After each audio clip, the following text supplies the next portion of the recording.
Hi, aloha, and welcome to the That's Not Normal podcast. My name is Jennifer O'Neill. And I'm Michelle Schneider, giving you a friendly reminder that if you like today's topic, please give the video a like and subscribe if you haven't already. Yes, that's always helpful, and we love that. We wanted to talk about another topic. We actually got on the subject after we got off another podcast, and we thought, well, you know what? This is a good one. We should just continue on. So the topic would be body intelligence. We Yes. wanted to talk about that. So I'm going to just let you lead in with some of your questions. Yeah, I'll explain it the best I can because I sometimes I have like really weird thoughts and I just don't know if I'm saying things right. So feel free to correct me or jump in if I'm saying anything that's too weird or That's too not not normal? normal. That's just yeah, like, not normal? Okay. Okay, so thinking of body intelligence, we know that we have a soul, and our soul has an imprint of every single lifetime that we have existed in.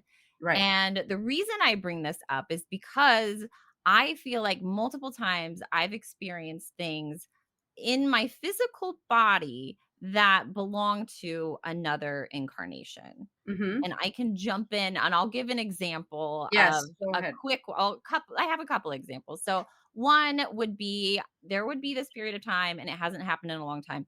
I would be in my car, I'd be driving, and all of a sudden my finger would go numb and I would start having panic thoughts that I Mhm. had lost my ring. Oh my God, where's my ring? The thing is, I don't wear rings. I've never really wore rings in my entire life. I except for a brief couple years, but but I have always had this fear that I would lose a ring. So that I just typically don't wear them. And so with my finger going numb, I was like, this is super not normal. This is definitely not connected to this lifetime. It's not normal to have those thoughts. Another example of having a physical reaction of feeling super nauseous when I'm around people or if they're giving me lies and being deceitful, Mhm. where that also I feel like stems from another lifetime. So, thinking about the soul and like the individual cells of our physical body, Right. like does I know how like does the cells also, is your soul in every single cell of your body? Like, how does that Yeah, work? yeah, absolutely 100%. It's not just in every cell of your body, and I think it helps if you kinda reframe your perspective a little bit, where your soul is a frequency. Okay. So imagine it like a sound or a wave. Your soul is a frequency constantly emitting and shifting and changing its frequency. Now, this frequency holds an insane amount of information. So the frequency is where that is stored. So that would be similar to like a computer hard drive, as if you take your computer hard drive with you to every place that you go. You've stored all your photos in there, you've stored conversations, text messages. It's on this computer hard drive, and you take it with every single lifetime it moves with you. And it is with you and stored in the spirit realm because it is your hard drive. It's who you are, it's every experience that you've had, all of the things. When you are born with a physical body, you are plugging the hard drive into the computer you're using at that moment in time, which would be the physical body. The physical body needs to draw information from that frequency. So it pulls in information from the frequency of other lifetimes, and it also pulls in a live frequency, which is what you're experiencing at this moment in time. That live frequency then shifts and changes and sends different information and new information to the cells that are created from that frequency. And then those cells go to different body parts and create the organs within the body, and it's the instruction manual on how to basically run the car or the body. Okay. So that is directed by your consciousness. Okay. So you direct your frequency with your consciousness, your emotional state, This is then what dictates what's stored within the frequency. If you have some trauma things happen, like, oh, I've lost a ring, and it wasn't even in this lifetime, those can become a larger focus in your frequency if you don't resolve them within that lifetime. So they can become a trauma point essentially that Yeah, you because then carry into this lifetime. my question would be why? Because it seems like, not significant, obviously, or I'm not either seeing the lesson of, like, why would I feel those sensations in my hand, in this lifetime? Like, is there a point to that? And to relate it to other people too, think about just having a fear of heights, but nothing has Mhm. ever bad happened to you, but you're just afraid of heights for some reason. Well, I mean, and essentially, our job is to iron out all of our negative frequencies and all of our traumas. So, I mean, that's clearing up our frequency. We're supposed to be cleaning it up all the time. And when we have a perspective or a consciousness aspect to ourselves that is not a clean frequency, it's more of a traumatic experience and memory, we have to clean that up at some point in time. It doesn't matter if you're in that lifetime, this lifetime, or your next lifetime. It's going to have to be cleared up somehow. So you need to balance that frequency, let the low frequency emotions and memories then relax, and then they'll dissipate. If you don't address those things, they float to the surface and kind of scream at you until they are actually addressed. So you have to adjust your consciousness, your perspective. You have to reframe things to gain balance there. And once you gain balance there, meaning you remove the emotional charge from it, which is a negative charge, and you remove that, and you maybe come to a neutral perspective or something. For instance, I know this stems from another lifetime, like the ring thing. Yeah. Most people can reframe and lessen the emotional charge of it by just allowing their brain to compartmentalize, because that's where we run into another problem. Our brain wants to compartmentalize everything. That's what it's for. It's a database. It stores information and it wants to have a file folder for everything. It wants to be able to put this experience in this memory here, this experience in this memory here, etc. But my Which file can folders are blending. yes. So when you have a merge of your file folders, when you have something that leaks through, it's typically triggered, interestingly enough, by age, usually. Hmm. So, for instance, if you lost a ring when you were 17 or 20 in another lifetime, Well, I wanna add this too real quick because I had gotten, another psychic's opinion on it, and they said that my finger had been chopped off, and, like, the ring was so valuable, it meant everything to me, and I would have rather have lost my finger. I didn't care about my finger. It was the ring that was so devastating, which I was like, "Well, geez, it's just a ring," you know? yeah, well, it's just a ring in this lifetime. Yeah. But that, so we need to again resolve that situation. And if it's seeping in from another lifetime, like I was telling you, it's usually triggered by a time frame or an event. So for instance, I also had a friend that was, I don't remember how old she was, I think in her 30s at the time. And she called me one day and she's like, I keep, like, every time my husband leaves, I go into a panic because I feel like something's going to happen to him. And I'm like, I could see it very clearly. I'm like, this is a past life situation. This isn't a current situation. And she had just started having that at a very specific age. It wasn't something that they'd been married for a while at this point, like 10 years or something. And it didn't come up until she hit a certain age. And when I looked further into it, that was the age that was very traumatic with another situation that was very similar. So when she gave that information to her brain, when she received the information, the first thing that typically happens when it is correct information is your entire being will have an aha moment. Oh, yes, that feels right to me. Like right in the chest center, you'll be like, yep, that definitely feels like it fits. It's almost like that puzzle piece just clicks. And when you get that clicking feeling, when you get that, aha, yes, that makes sense to me, then the brain is on board immediately and then compartmentalizes it as another lifetime, which then removes the emotional charge, which allows that to then dissipate, if that makes sense. So we do have an ability to work with those situations, but body intelligence is huge because it is storing and dictated by the frequency that was within your soul, but also you navigate your frequency within the emotional aspects of how you're navigating life.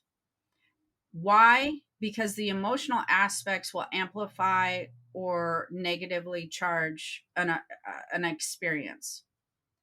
That's where we enhance a frequency and really fill it with information, is via our emotional state. And so that is filled with information. If you think about every emotion that you've ever had, there's a storyline that's attached to it. There's images that are attached to it. There's information that's attached to it, whether you made it up yourself or it was just an observation. There's a lot that is attached to it, right? So there's a lot of story, a lot of experience that is attached to every single emotion, whether it be positive or negative. And then that becomes part of our overall frequency, but it also adjusts the frequency within the body, and it's a live transmission, so it's happening at that very moment in time. That's why I say we cause ourselves the worst problems, because if we're not allowing our frequency to be naturally worry free or fear free, just typically because, and I tell people this a lot, when they're worried about something and fearful about something, if you ask them, don't think about the past, don't think about the future, but at this very moment in time, is everything okay? Like, does things feel okay? Like right now, right this second, this very 5 minutes, does it feel okay?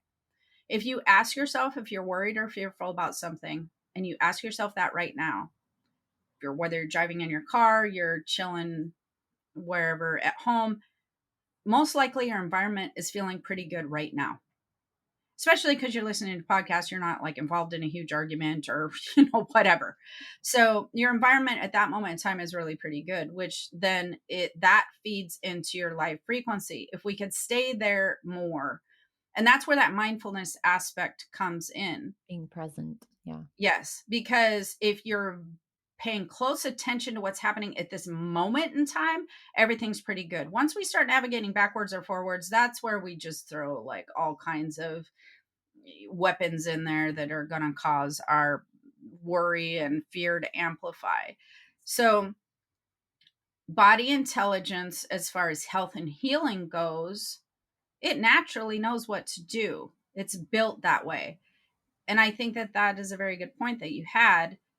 It is literally built that way. It is meant to heal. It is the most magical, weirdest, craziest, beautiful thing that has ever been invented, is our body and the way that it can heal itself. It knows where to send what at what point in time to get rid of toxic cells, to stop bleeding, to do all the things. But when we're directing it from a very negative emotional state, that's where we go off the rails. That's where we start feeding it information that is toxic, feeding it information that is not good. When that frequency starts to feel negative, when our emotional state starts to be filled up with fear and worry and concern, it's that's what every cell of the body is filled with, and it behaves differently. Okay, I have a question. Okay, so are you saying that if our frequency is a little bit on the lower side, that is also contributing to making the file folders blend through a little bit, like pulling some of those Yeah, down? especially if you're navigating a negative experience from another lifetime and then a negative uh, experience in this lifetime. Meaning, if your frequency was on the lower side, I'm feeling sad or worried about something, you will then mirror other aspects of other lifetimes that can match that. Sometimes, though, the other lifetimes, those experiences are so strong, like I said, that they'll just come with age regardless. Just Okay. like out of nowhere, you may have to navigate and reframe that because you might have been just feeling really happy and then out Yeah, of because nowhere. the finger thing was weird, and it was for Mhm. whatever reason, it was only when I would get in my car and drive, like, and it would be, like, as I was leaving my house, which I thought was really strange because it never happened anywhere else, and I was like, "This is the weirdest thing, and I don't understand it." Well, and that's it. You don't need to, as long as you realize that this clearly doesn't apply to this lifetime. So Yeah, that's how you can kind of navigate it. Number one, does it apply to this lifetime? Clearly, you had not had an experience that mimicked that, yeah, which means it's the probability of it applying to another lifetime is extremely high. And then once you go, oh, okay, that would make sense, the brain puts it in the past life category file folder. And now we can typically move on from that. We might have to remember that a few times, but then we can typically move on. There's been some times where I've had to do some past life regressions on people that are having extreme emotional reactions with people or children, like being fearful of losing the loved one, or I would say having such a emotional tie to somebody that you really don't want to pursue in this lifetime. It's not healthy, it's toxic, whatever.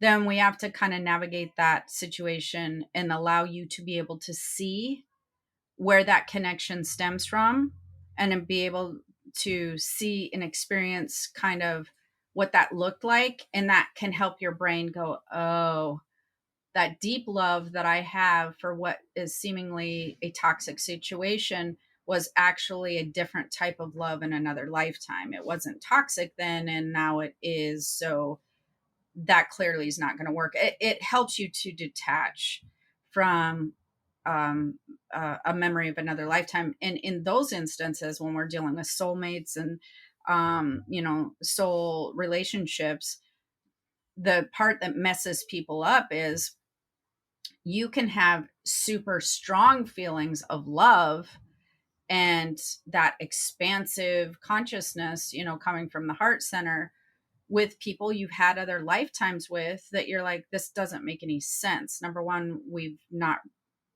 hardly known each other, or we just met. There's no rationalization to why these feelings are this strong.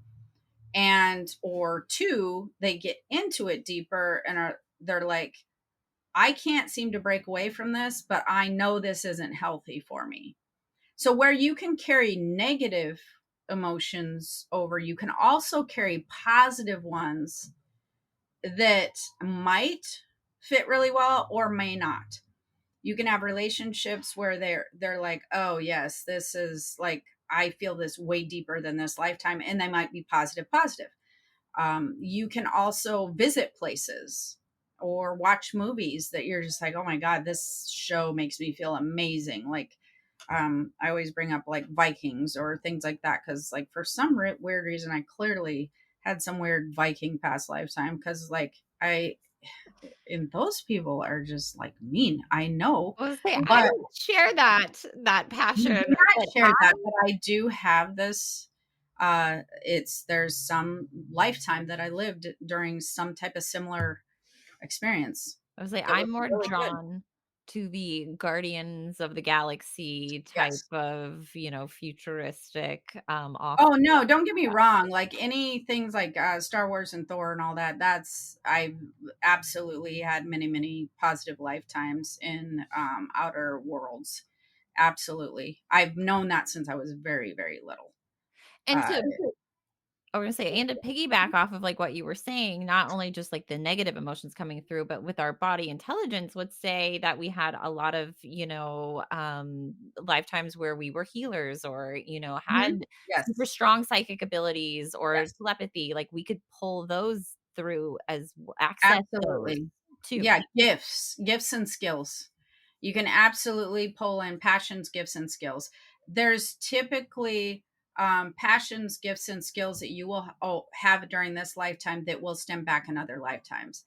You carry some of the same ones through every lifetime. They're built within your soul.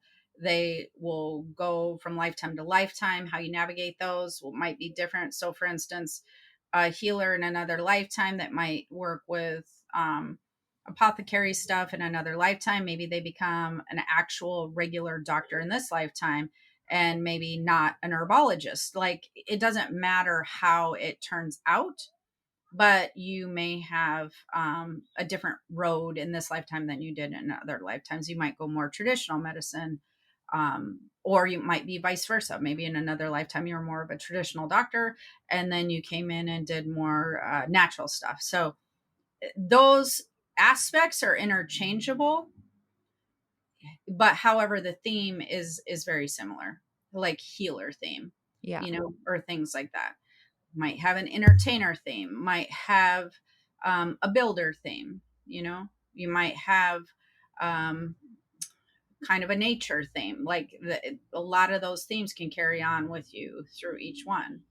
But yes, the body, as far as the body intelligence, it retains all this information, it gets it through the frequency, it is constantly fed info, and the way that it operates is based on the frequency, and you're the navigator of the frequency.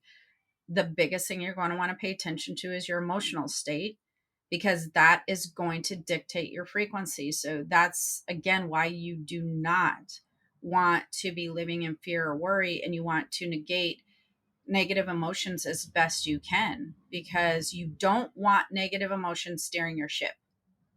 You just do not. That's not going to work out well in any way, shape, or form. You want the most positive emotions working with the body, and it is going to shift based upon that. Let's reframe that a little bit, though.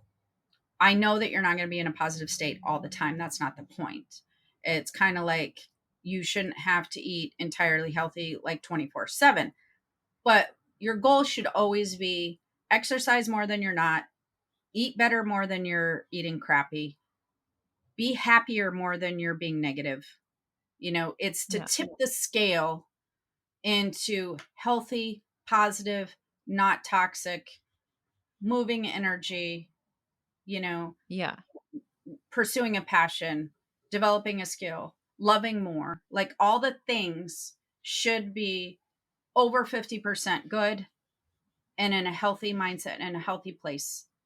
And the other side should be less. Anything negative, anything toxic, anything unhealthy should be on the less end. yeah. If that's my rule of thumb for everybody.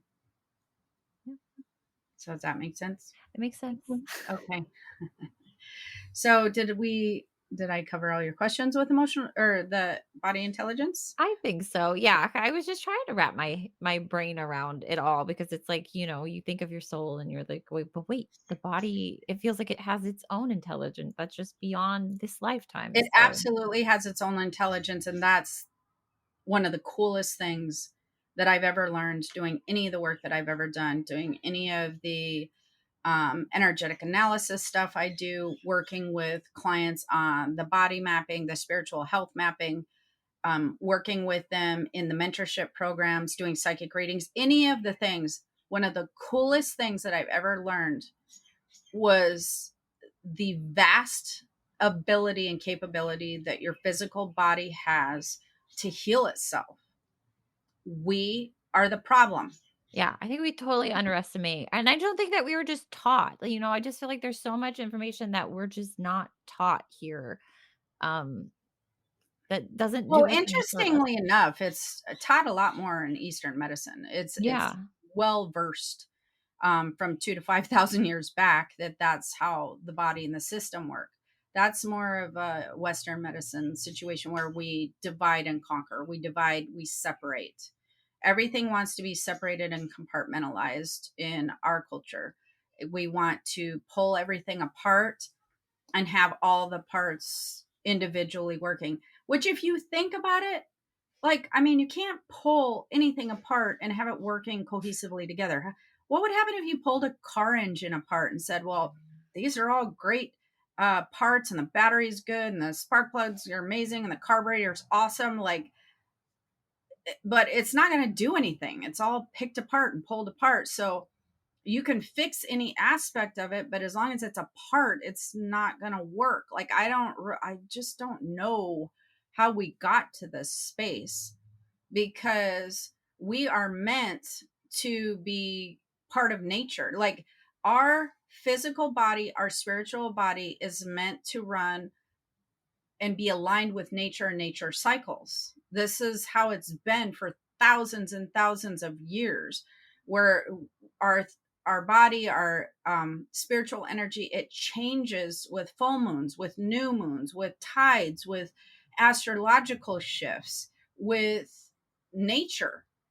Some people, if they do not ever see nature, they don't align with the nature's rhythm. So if you're indoors all the time, your alignment with nature is off. Yeah. And if you are not indoors all the time and you have some kind of relationship with nature, you start to have a rhythm with nature. That's why that so many cultures have rhythms with the seasons, and they have rhythms with the moon cycles, whether it comes to um, sicknesses, whether it comes to um, women's hormones, whether it comes to behaviors. It's all a rhythmatic cycle.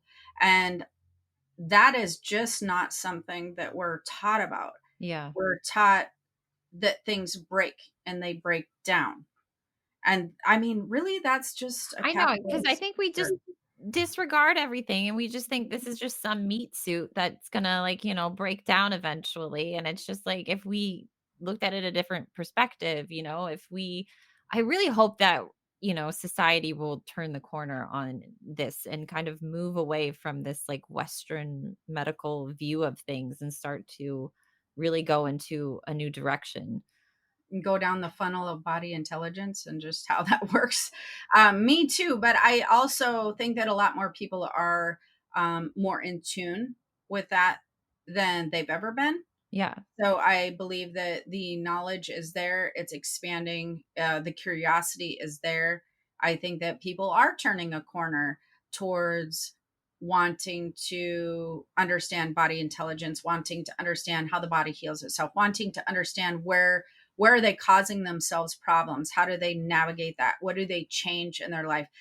And to tell you the truth, the younger generation, I've talked about this before, but like, everybody hacks on the millennials and stuff. They're coming out entirely differently. They're going to be living their life differently. I think that by the time they get to my age and older, their health is going to be entirely different. And then we have the generation after that. I don't even know what you call these people anymore. Gen Zs, Gen X. I don't Well, even there's know. alpha and then there's betas.